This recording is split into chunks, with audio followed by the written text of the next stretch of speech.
Good morning, students. This is the third lecture on your first chapter, The Portrait of a Lady by Khushwant Singh. So far, we come to know that when Khushwant Singh was with his grandmother in the village, they were good friends. They shared everything. His grandmother used to do everything for him. She used to teach him, even. She used to accompany him to school and would return with him. But when they shifted to the city, a turning point came in the relationship, and that was a big turn. What was the turning point in the relationship? How it was a turning point in the relationship? First of all, the grandmother could not accompany him to school as he started going to the English school in a motor bus. Thereafter, she could not help him in his studies, and third thing is she did not believe in the things which were taught at English school, as there was no teaching of God and scriptures. Thereafter it can be asked, what things grandmother, or why was grandmother disturbed when she come to know that her grandson was being given music lessons. Let's continue the chapter. When I went up to university, I was given a room of my own. When I went up to university, I would like to attract your attention, students. Before university, school, college, market, church, the is not use when you go there for their general use. Suppose you are going to market to purchase something, you can't make use of the before it. If you are going to school for or to study, usually you always listen to the sentence na, I go to school daily in the morning, है ना, I go to school daily. The school is not used because you are going when a person go for its general use, like you are going to school to learn something, you can't make use of the before it. But suppose your parents go there to submit your fee or to attend PTM, in that case the can be used. I suppose the thing is clear. Thereafter, when I went up to university, I was given a room of my own. He states that when he took admission in college, when he went to university, he was given a separate room. Before that, before he went to university, he shared the same room with his grandmother, but now he got a separate room. The common link of friendship was snapped. Snapped means broken. My grandmother accepted her seclusion. Seclusion means loneliness with resignation. When Khushwant Singh went to university, before that he used to share the same room with his grandmother, but now he was given a separate room. So the common link, what is the common link between them? The same room. The common link between their friendship was broken, and as a result, as we know, his grandmother was a contented type of lady. She never complained for anything. She accepted her loneliness with act of resigning. She resigned from, means she, without making complaint, she just accepted the state of her loneliness. She accepted that now he grew up and he wanted a separate room he should be given. She rarely left her spinning wheel to talk to anyone. Many changes came in grandmother. When Khushwant Singh grew up, grandmother indulge herself in her own work. Thereafter, when he was given a separate room, she accepted her loneliness. She rarely left her spinning wheel to talk to anyone. Means all the time she kept spinning her wheel. She even did not stop to talk to anyone. She just kept spinning from mm, the beginning of the day till the end of the day. From sunrise to sunset, she sat by her wheel, spinning and reciting prayers. From sunrise to sunset, she sat by her spinning wheel and kept not only spinning, she also kept reciting prayers. Only, only in the afternoon she relaxed for a while to feed the sparrows, and she relaxed in the afternoon only, and that was the time to feed the sparrows. While she sat in the veranda breaking the bread into little bits, hundreds of little birds collected round her, creating a veritable, veritable means real, bedlam is confusing noise of chirpings आप सभी को पता है, the sound of birds.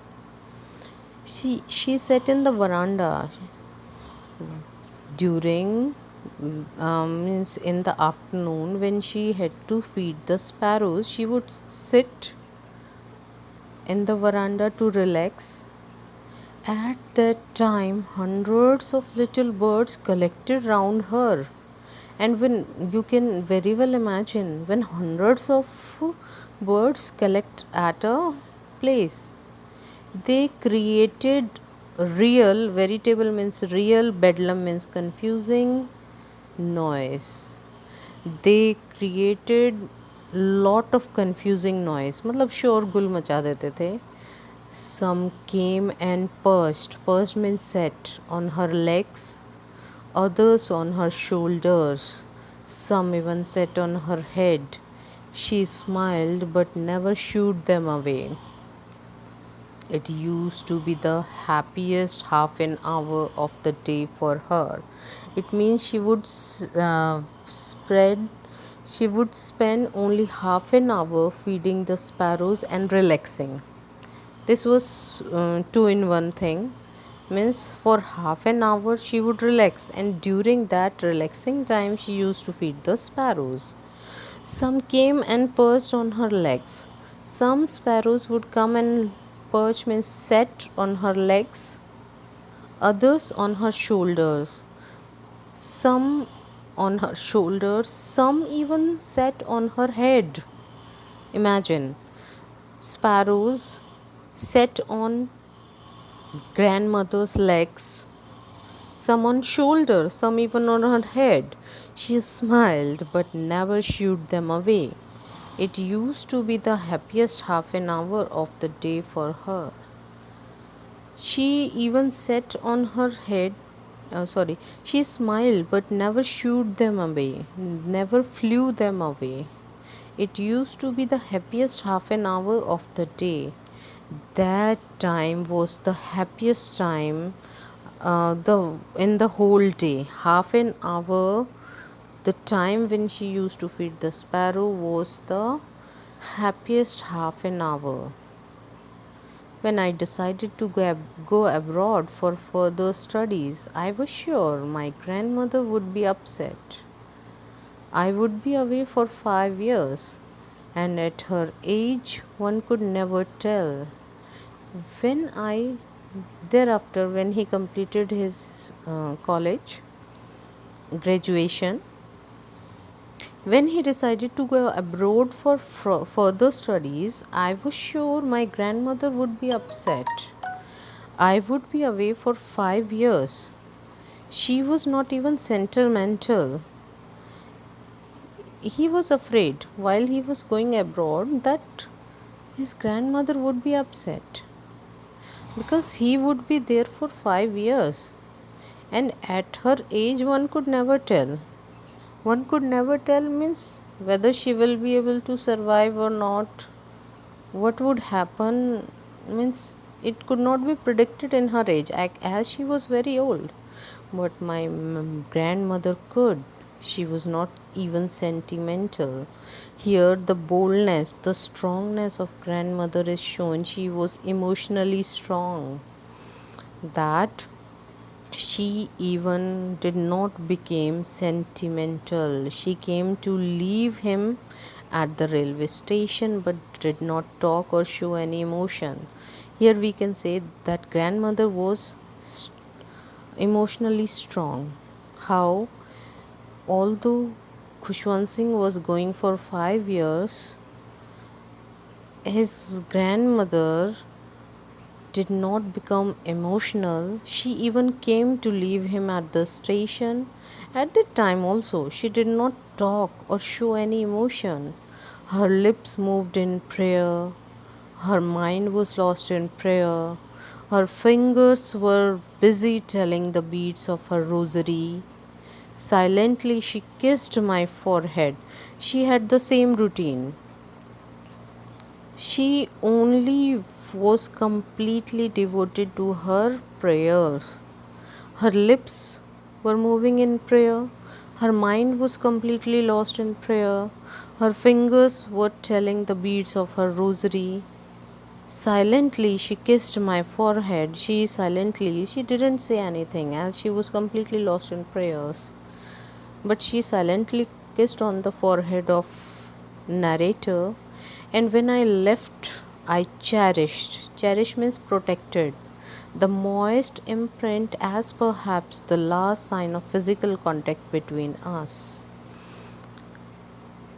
When he left, he protected the moist imprint of kissing on his forehead by his grandmother, as maybe that was the last physical contact between them, just because he was going for 5 years and it could not be predicted whether she would survive for those 5 years or not. He would be able to meet her um, in his next visit to India or not.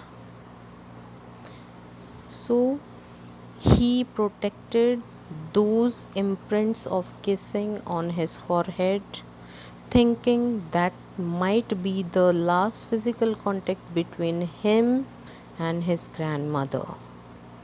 But that was not so. After 5 years, I came back home. But that was not so. What was not so?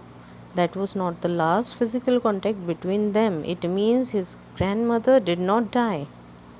He thought that his grandmother might die when he would return. But that was not so. After 5 years, I came back home and was met by her at the station. When he returned after 5 years, once again he met his grandmother at the station. She did not look a day older. She still she didn't even look a day older. Means she looked the same as she was when he left at the time 5 years earlier. She still had no time for words, and while she clasped means took him in her arms, me in her arms, I could hear her reciting her prayers. When she held him in her arms, still the grandmother had no time for words. She was reciting her prayers inaudibly. Even on the first day of my arrival, her happiest moments with her sparrows, whom she fed longer and with frivolous rebukes. Even when he returned, the first day, obviously, he returned after 5 days, he thought he might be the person with whom she would feel happy, but that was not so. Even on the first day of his arrival, for her, the happiest moments were with her sparrows, whom she fed long with frivolous rebuke. Frivolous means non serious, rebukes means chiding or scolding. There, one question can be asked, Why did the grandmother treat the sparrows with frivolous rebuke? Just because she loved their company?